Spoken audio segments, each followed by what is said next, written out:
Hello, I'm a stake indexing director, and today I want to show you how to index the U.S. West Virginia Will Books project in FamilySearch Indexing.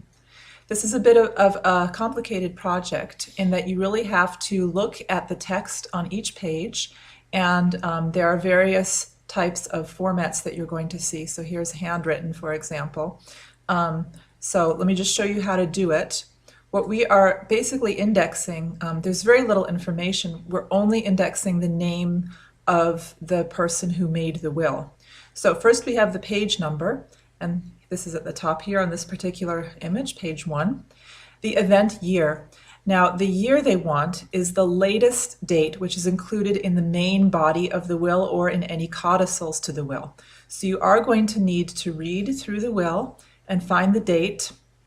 Here it says 1963, so that's the latest date for the will, and I'm going to need to check the next page as well to see if there is a codicil, and there is no codicil. So we will go ahead and enter that. That's here, so 1963.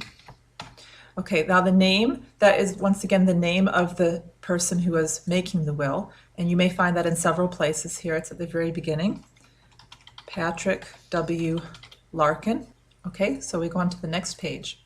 Now, here you see this, there is some additional information about that particular will, about that case.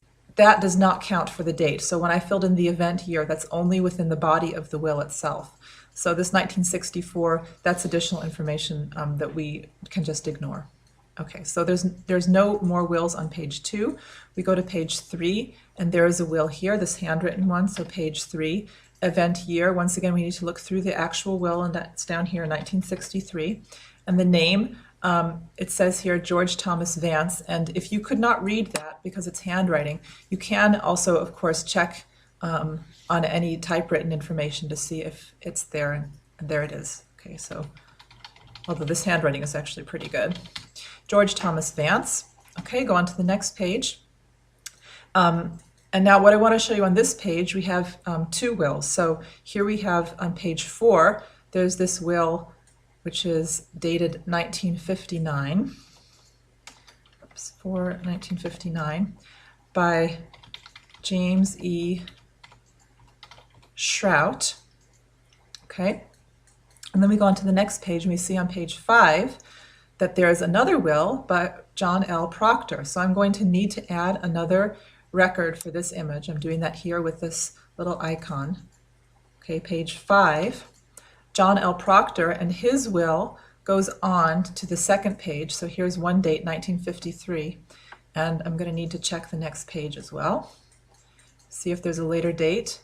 And there is here 1957. So I'm going to go back to the previous image, 1957. John L.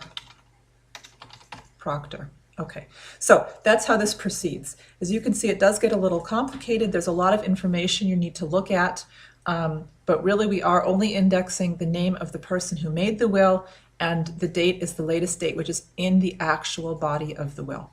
Okay, so that's all there is to it. It's a pretty interesting project. I hope you have fun with it, and thanks for watching.